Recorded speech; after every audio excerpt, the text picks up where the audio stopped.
बेटा अब एक्सरसाइज 4.4 का लास्ट क्वेश्चन है, frame a word problem for each of the followings.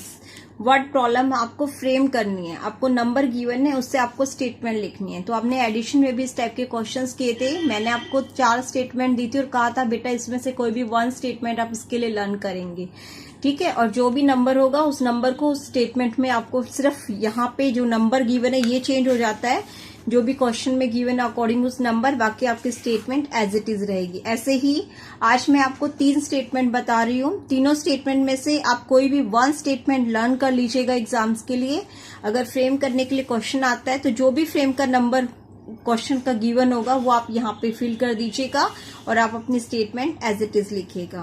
Okay, तो देखो 796 माइनस 231 हमें ए पार्ट गिवन है, इसकी हमें स्टेटमेंट बनाई हमने। In a school there are 796 students. If 231 students are girls, how many boys are there? इसका मीनिंग है कि एक स्कूल में अगर 796 स्टूडेंट्स हैं और 231 अगर उसमें से गर्ल्स हैं तो आप बॉयज बताइए कैसे निकलेगा। 796 में से 231 को माइनस करके, और हमारी माइनस की ही स्टेटमेंट है, ठीक है ना। तो आप इस पूरी स्टेटमेंट को लर्न कर लीजिए अच्छे से, और जब क्वेश्चन में जो भी नंबर आपको यहाँ पे गिवन होगा तो याद रखिएगा स्कूल, यहाँ पे आपका टोटल स्टूडेंट्स के बड़ा नंबर आएगा, और जब गर्ल्स के लिखेंगे तो यहाँ पे आपका स्मॉल नंबर आएगा। ये चीज ध्यान रखिए, अगर आपने इसको उल्टा लिखा तो आपका क्वेश्चन पूरा गलत हो जाएगा, ठीक है। अब देखिए नेक्स्ट स्टेटमेंट क्या है हमारी, 8953 माइनस 3475, 2 नंबर गिवन है। इसकी स्टेटमेंट हम सेम ये भी बना सकते हैं, यहाँ पे मैं 8953 लिख सकती हूँ और यहाँ पे मैं 3475 कर सकती हूँ, ठीक है। तो मेरी स्टेटमेंट बन जाएगी, in a school there are 8953 students. If 3475 students are girls, how many boys are there? हम इसी स्टेटमेंट में ये नंबर भी यहाँ पे लिख सकते हैं। सिर्फ नंबर हमारा अकॉर्डिंग टू क्वेश्चन हो जाएगा, और उसमें सिर्फ हम इतना ध्यान रखना है कि लार्ज नंबर पहले और स्मॉल नंबर बाद में। बट मैंने इसकी एक एक्स्ट्रा स्टेटमेंट दे दी है, और आपको इनमें से जो इजी लगे आप वो स्टेटमेंट लर्न कर लीजिएगा। Rahul has 8953 chocolates.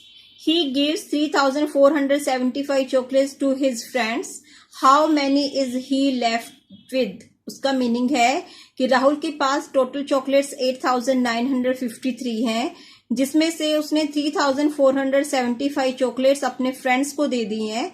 आप बताइए राहुल के पास अब कितनी चॉकलेट्स बच गई हैं। ओके, तो आपको ये स्टेटमेंट इजी लगती है तो आप इसको लर्न कर सकते हैं, और आपको फर्स्ट स्टेटमेंट इजी लग रही थी तो आप उसको लर्न कर सकते हैं। अब देखिए सी पार्ट, 5661 माइनस 4829, ठीक है। ये भी मैंने इसके लिए एक अलग स्टेटमेंट दी है, बट आप किसी एक स्टेटमेंट को लर्न करके उसी में नंबर तीनों फिल कर सकते हैं, या फिर कॉपी में तीनों लिख लीजिए, इसमें से जो आपको इजी लगे एग्जाम टाइम में आप उसको लर्न कर लीजिएगा, ठीक है।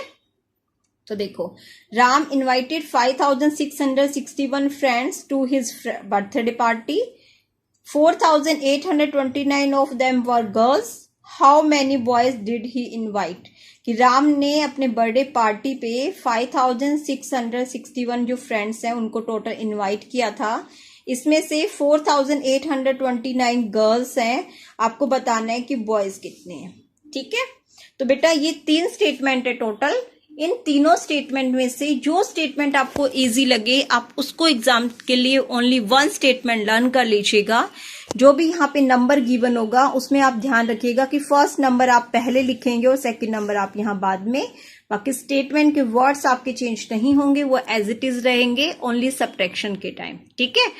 तो तीनों स्टेटमेंट अपनी नोटबुक में नोट कीजिए, मैं इसकी इमेज अभी आपको शेयर कर रही हूँ, देख के ध्यान से, एंड एग्जाम टाइम में जो आपको इजी लगे वो एक स्टेटमेंट लर्न कर लीजिएगा। आज आपकी एक्सरसाइज कंप्लीट हो गई है, ठीक है। अब कल से हम रिवीजन स्टार्ट करेंगे, क्योंकि आप सब बच्चों को पता है यूटी का ऑलरेडी सिलेबस आपको मिल गया है।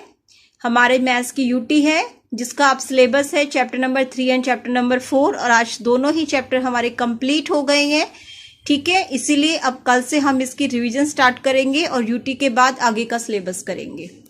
तो आप प्लीज़ जितनी भी रिवीजन होगी उसको अच्छे से साथ के साथ कीजिएगा और प्रैक्टिस कीजिएगा, क्योंकि हमारे पास सेकंड यूटी के लिए टाइम कम है। जो टाइम है उसी में हमें अपने एग्ज़ाम की फुल प्रिपरेशन करनी है।